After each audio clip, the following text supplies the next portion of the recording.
Daniela Dahl, a 19-year-old Swede, is just one of thousands of young people who has had her life destroyed by the swine flu vaccine in 2009. The vaccine gave her narcolepsy, a brain disorder associated with uncontrollable sleep attacks, hallucinations, and catalepsy. "I trusted them," she said. "I trusted them. One injection and my whole life changed." 50,000 people in Germany now have narcolepsy, according to a report in Die Welt from January of this year. Every sixth sufferer is a child. The average age is between 15 and 25 years old. The governments of Norway, Sweden, Finland, and Ireland have confirmed that the many cases of narcolepsy are due to the pandemic vaccine. There are many more cases expected to appear soon. The horrifying thing is that nothing much has changed. We, the people of the world, still face the same monolithic threat from a mass vaccination campaign with the pandemic vaccine today as we did in 2009. The same pandemic vaccine is still being recommended by the World Health Organization. If anything, a review of the pandemic by the World Health Organization in 2011 has resulted in an even greater threat to the global population. It allows for even more pandemic vaccines to be delivered even faster to the people of the world. The biggest change in 2011 is the privatization of the pandemic virus warning system. Here we have a clear conflict of interest. Big Pharma, which stands to make the most profit from declaring a pandemic emergency, now has control over the World Health Organization's pandemic warning system. Pharmaceutical companies like GlaxoSmithKline have become key stakeholders in a network of WHO laboratories scattered around the globe, which is supposed to track the progress of a pandemic virus. The secret influence of big pharma companies on the World Health Organization vaccine policy in 2009 has since been exposed. WHO even changed the definition of a pandemic to be able to declare a pandemic emergency level 6 and trigger multi-billion-dollar contracts for big pharma. Baxter nearly started a global pandemic in 2009 when staff contaminated 72 kilos of the seasonal flu vaccine material with the deadly bird flu virus at its biosecurity level 3 facilities in Austria. Baxter had also pre-negotiated contracts to sell the pandemic vaccine. It has since emerged that Baxter is a site which is critical to US security, according to leaked diplomatic cables published by WikiLeaks. The question is, who runs this biosecurity facility? Is it the CIA? Is it a secret bioweapons lab? How could an incident of the kind that occurred in 2009 happen at Baxter's facility? It gets worse. The same pandemic vaccine is not only being recommended by the World Health Organization, WHO has announced plans to stockpile 150 million doses of pandemic vaccine. The purpose is to deliver the toxic vaccine even faster to the population of the globe. Pharmaceutical companies have also announced plans to transfer vaccine and adjuvant manufacturing technology around the globe to make sure everyone can be given these jabs more quickly. In 2009, plans to vaccinate 6 billion people around the world were activated by WHO. Yes, 6 billion people. Remember all the hype about a virus which could kill 95% of the population? Remember all the reports about crematoriums and mass graves? Imagine if the pandemic vaccine campaign had succeeded. There would now be millions of people around the globe, overwhelmingly young people like Daniela Dahl, suffering from narcolepsy and other autoimmune diseases. In 2009, France came closest to declaring martial law over the pandemic. Hundreds of vaccine facilities were set up around the country. Many of them were specially secure facilities with windows with iron bars, for example. Police actually marched into hospitals and forced doctors and nurses to go to these centers to administer the swine flu pandemic vaccine. In the end, only 6% of the French population took the swine flu pandemic vaccination because of the information available on the alternative media. The vaccination campaign in France was abruptly stopped when a group of activists filed charges of mass poisoning in a civil court in Paris against the French health minister Roselyne Bachelot at the end of 2009. Her lawyers couldn't find any answer to the evidence. After the first day of the court case in Paris, Roselyne Bachelot appeared on French TV and announced the end of the vaccination campaign, which was originally designed to vaccinate 100% of the French population by the end of January of 2010. This mass vaccination campaign was triggered in spite of the fact that the swine flu virus was so mild. Only 29 people, according to official figures, died of the swine flu in 2009. 3,000 people usually die from a seasonal normal flu every year. In spite of all the hype from governments, big pharma and the mainstream media, only 1% of the people in Italy and Spain took the pandemic vaccine, 3% in Austria, 3% in Israel, about 6% in Germany and France, and 5% in Sweden, or about 500,000 Swedish people. In Poland, no one took the vaccine because the health minister Eva Kopacz, a doctor, decided that it wasn't safe enough.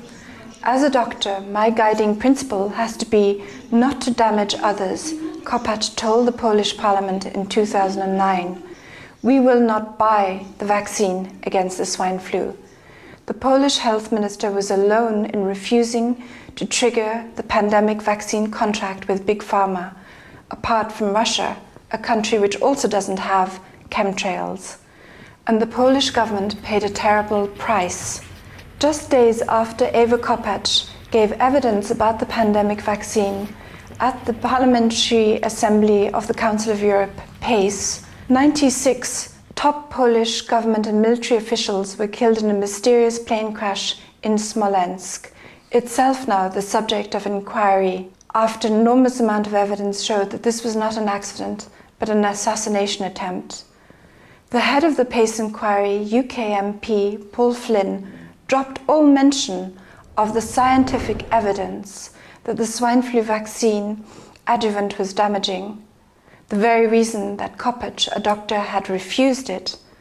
In his final report, published just a few weeks later, in June 2010, Eva Kopacz has been pretty much silent about the vaccine ever since. The PACE inquiry was a fraud and persuaded people that something had happened when nothing fundamentally had changed, and we face the same monolithic danger of a mass vaccination campaign with the same toxic vaccine as in 2009. Paul Flynn and PACE did not examine the evidence that the pandemic vaccine is dangerous. He excluded the issue of the political and military factors involved in a pandemic level 6 emergency declaration.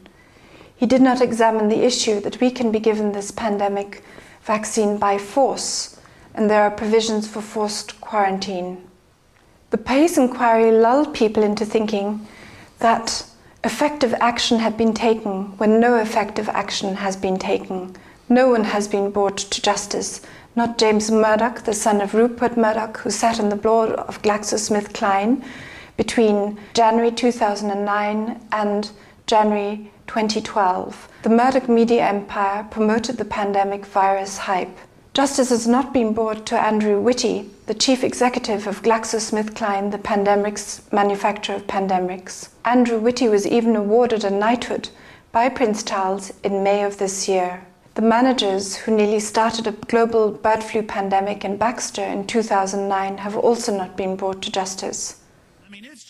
Alex Jones and InfoWars played a key role in promoting the PACE pandemic false investigation. From the very beginning, Alex Jones promoted the virus hype. It was only when information about the vaccines began to circulate on the internet that Alex Jones followed the wave to retain credibility. From the beginning, he excluded all the main critics of the pandemic vaccine, like Dr. Rebecca Carley and myself from his show. Alex Jones even lied to his listeners about the reason why I did not appear on his show.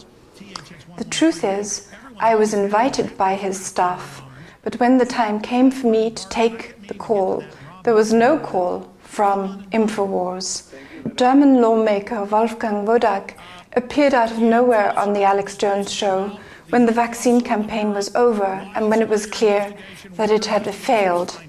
Alex Jones helped promote Wolfgang Wodak and the PACE inquiry as the spearhead of the criticism against the mass pandemic vaccination program.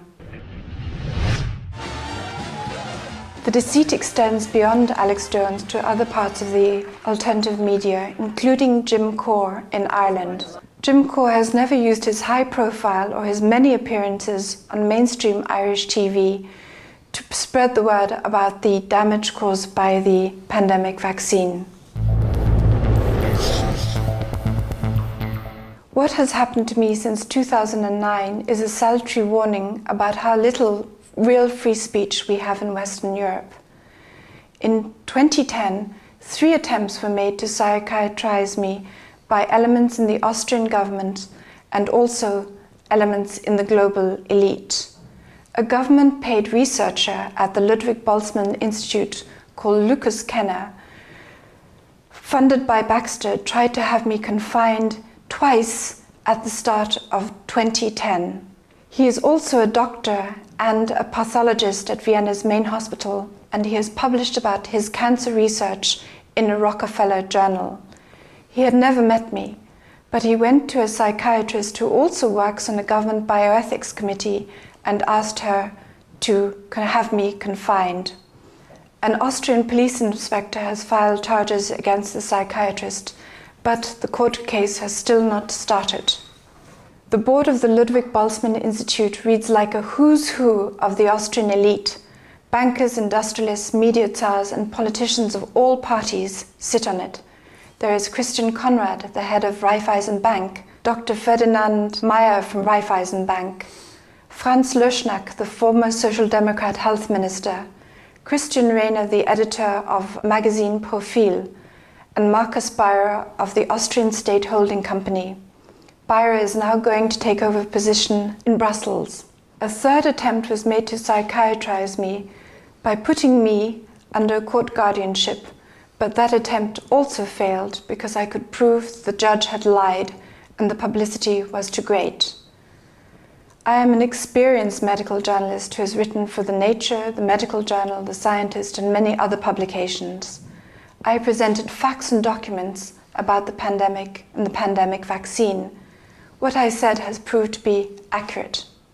That is why the globalist elite wanted to eliminate me. The stage is now set for another event to trigger a pandemic. This time, an act of bioterrorism could be used. Albert Osterhaus, a key advisor to the World Health Organization, claims to have found an especially deadly variant of the bird flu virus. This was published in Nature just a couple of weeks ago. Osterhaus also had shares in a firm producing the swine flu pandemic vaccine in 2009. The Olympics in London, for example, would be a perfect opportunity to spread some toxins and spark yet another fake pandemic and push for a global mass vaccination campaign. This time, WHO laboratories controlled by Big Pharma would hype the virus even more than they did in 2009. There are more and more signs that the global elite are planning a pandemic scare soon. In May, the government of Burkina Faso in Africa ended a major pandemic emergency exercise based on a scenario where a virus like influenza appears in a remote village. In spite of all the huff and puff, we face the same danger today that we faced in 2009. The same toxic pandemic vaccines can be given to us in the event of a pandemic emergency level 6. Big pharma companies have got greater control over the WHO's pandemic early virus warning system, allowing them greater opportunities for virus pandemic hype.